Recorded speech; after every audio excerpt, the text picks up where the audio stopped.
Hey Tagar Lovers, pernah nggak sih kalian melihat bahkan menaiki kapal-kapal laut raksasa alias kapal yang berukuran sangat besar?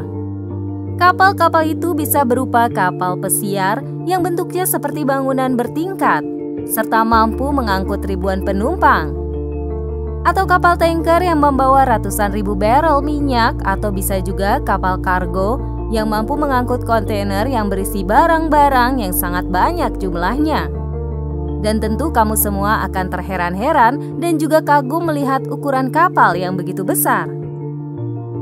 Selain itu, pernah nggak sih kalian terpikir seperti apa sebenarnya mesin kapal yang menggerakkan kapal-kapal tersebut? Tentu mesin kapal-kapal besar itu menggunakan mesin kapal yang canggih juga modern. Umumnya kapal-kapal besar menggunakan mesin diesel yang besar dan juga canggih. 3 produsen mesin kapal yang telah mendominasi pasar untuk mesin diesel 2 tak raksasa yang sering digunakan dalam kapal kontainer terbesar dan juga kapal tanker, yaitu MAN Diesel dari Jerman, Mitsubishi Heavy Industries dari Jepang, dan Wärtsilä dari Finlandia. Mesin diesel dengan daya lebih dari 2000 kW atau 101.000 horsepower resmi diluncurkan oleh MAN Diesel SE, pemegang lisensi dari MAN D&W Diesel. Hyundai Heavy Industries kemudian memproduksi 12K98MC dengan daya yang lebih besar, yaitu 75.790 kW atau 101.640 horsepower. Mesin diesel tersebut pun dipasang di sejumlah kapal peti kemas berkapasitas lebih dari 9.000 TIU yang dipesan oleh Cosmere asal Yunani. Kapal tersebut kemudian disewa oleh COSCON atau COSCO Container Line dari negara Tiongkok. Pada tahun 2010, MAN Diesel dan MAN Turbo digabung untuk membentuk perusahaan MAN Diesel and Turbo. Beberapa jenis kapal perang Angkatan Laut Tiongkok pun masih tetap digerakkan mesin yang dikembangkan atau dibuat oleh pabrikan Jerman tersebut. Mesin yang dibuat dari pabrikan Jerman ini juga dipakai oleh kapal kontainer Triple L Mark, yaitu kapal kontainer terbesar di dunia dengan kapasitas lebih dari 18.000 unit atau setara kontainer 20 kaki. Kapal Mark ini ditenagai oleh 2 diesel 2 tak MAN yang masing-masing menggerakkan baling-balingnya sendiri. Setiap mesin juga memiliki 8 silinder dengan lubang 800 mm. Mesin ini dirancang untuk memberikan efisiensi minimum pada 73 rpm. Kekuatan gabungan mereka sebesar 59.000 kW, memungkinkan kapal monster itu berlayar dengan kecepatan 16 knot. Tetapi mesin kapal dari MAN ini bukanlah penawaran paling efisien dari perusahaan Jerman. Namun karena konfigurasi mesin ganda dari pabrik MAN itu mengurangi ukuran ruang mesin sehingga lebih banyak ruang untuk kargo. Hal ini juga memungkinkan untuk memasang satu generator listrik 3000 kW per poros, sehingga hampir 2 kali lipat daya dari generator berbahan bakar termal dan sistem pemulihan panas limbah. Peningkatan pembangkitan listrik ini memungkinkan setiap kapal Triple E bisa membawa 1.800 kontainer tanpa kenal iklim. Keuntungan besarnya adalah ketika membawa kargo yang peka terhadap panas, seperti misalnya beberapa komponen elektronik melalui Samudra Hindia yang panas, maka barang yang dikirim akan lebih aman. Yang berikutnya adalah Wärtsilä Saucer RT A9 6C Turbo Core 2 tak. Kabarnya bila keajaiban di dunia di abad ke-21 ini ditambahkan, maka Wärtsilä Saucer RT A9 6C Turbocharged 2 tak mesin diesel ini dapat dimasukkan salah satu keajaiban dunia tersebut. Karenanya mesin RTA 96C14 Turbocharged 2 tak diesel buatan Wärtsilä Saucer dari pabrikan Swiss merupakan mesin penggerak kapal yang paling besar dan paling kuat tenaganya di dunia saat ini. Mesin ukurannya sangat besar, tapi mesin raksasa ini sangat efisien dalam pembakaran bahan bakarnya. Mesin raksasa ini dirancang sebagai mesin penggerak kapal-kapal tanker ukuran raksasa dan kapal-kapal peti kemas yang luar biasa besar ukurannya maupun daya angkutnya. Mempunyai 6 silinder inline sampai ke mesin dengan jumlah silinder 14 buah. Setiap silindernya mempunyai kapasitas 111.143 kubik inches. Jumlah ruang bakarnya dapat menampung 25.480 liter untuk mesin bersilinder 14 buah. Panjang mesin ini adalah 27,1 meter dan ketinggian 13,4 meter. Berat mesin ini keseluruhannya berbobot 2.300 ton.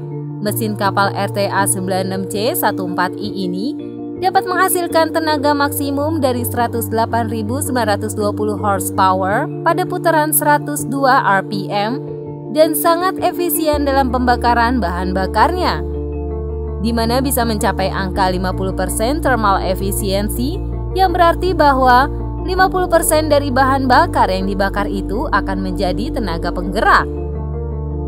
Sekarang ini mesin silinder RTA 96C14 menjadi mesin penggerak kapal-kapal ukuran besar yang mengarungi samudra. Beginilah proses pembuatan dan perakitan mesin kapal terbesar. Yang pertama, pembuatan mesin kapal crankcase. Setelah mengetahui jenis-jenis kapal raksasa sekarang, kita lanjutkan ke proses pembuatan mesin kapal tersebut. Yang pertama adalah bagian yang terbesar adalah crankcase atau rumah dari komponen-komponen mesin lainnya. Crankcase juga berfungsi dan melindungi bagian-bagian mesin dari debu, air atau percikan lumpur. Pembuatan crankcase dan mesin-mesin kapal lainnya dibuat di foundry atau pabrik pengolahan logam. Karena semua materialnya terbuat dari logam dan salah satu pabrik pengolahan logam yang sangat terkenal terdapat di kota Bavaria, Jerman. Pabrik ini sangat terkenal dengan pembuatan komponen-komponen kapal yang berukuran raksasa.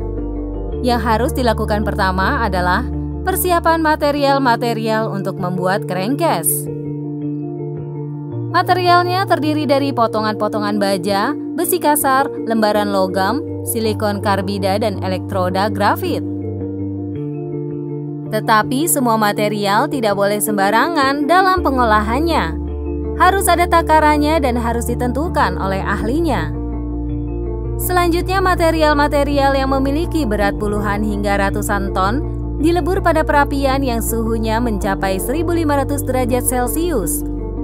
Setelah semua material dilebur, hasil peleburannya akan ditambahkan ke material terakhir, yaitu magnesium. Hasil leburan material tersebut dimasukkan ke dalam cetakan atau mold yang berukuran raksasa.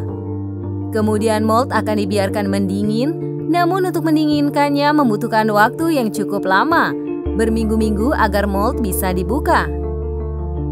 Setelah dibuka, crankcase akan dikeluarkan dan dibersihkan terlebih dahulu dari pasir yang masih menempel pada crankcase.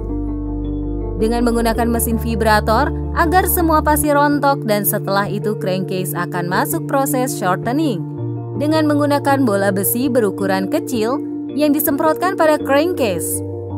Hal itu bertujuan agar crankcase itu benar-benar bersih. Yang kedua, pembuatan crankshaft. Crankshaft adalah sebuah komponen mesin yang berfungsi untuk mengubah gerak piston naik turun menjadi gerak rotasi atau berputar, sehingga bisa menggerakkan flywheel dengan optimal. Crankshaft terdiri dari bagian-bagian seperti connecting rod, counterweight, main bearing, journal, dan web. Crankshaft biasanya bekerja dengan cara berputar di bagian bawah blok silinder serta dihubungkan dengan piston. Gerak putar crankshaft bekerja melalui batang piston. Hal ini membuat posisinya akan tetap bertahan kuat di sana. Gerak naik turun piston mesin akan dipindahkan ke crankshaft melalui batang piston yang sudah dipasang terlebih dahulu ke bantalan dari crankshaft. Lalu bagaimana cara pembuatan crankshaft? Crankshaft terbuat dari material baja dan karbon.